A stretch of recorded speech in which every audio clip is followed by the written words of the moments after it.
Hi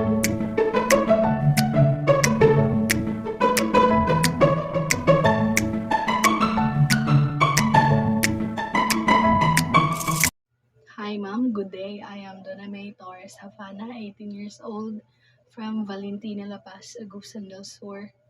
My course is Bethel Ed Industrial Arts, Section A. I understand about ICT software types and application. Software is a set of instructions that tell computer hardware what to do. It acts as the bridge between users and complex working of computers, allowing us to interact with them without needing to understand low-level hardware functions.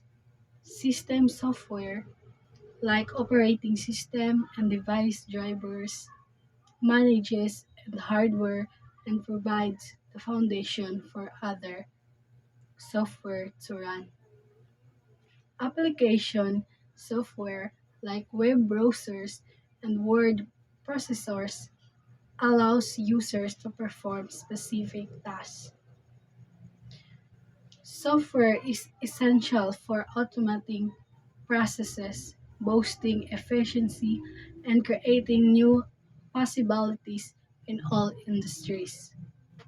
It has become an integral part of modern life, shaping how we communicate, access information, learn, and work.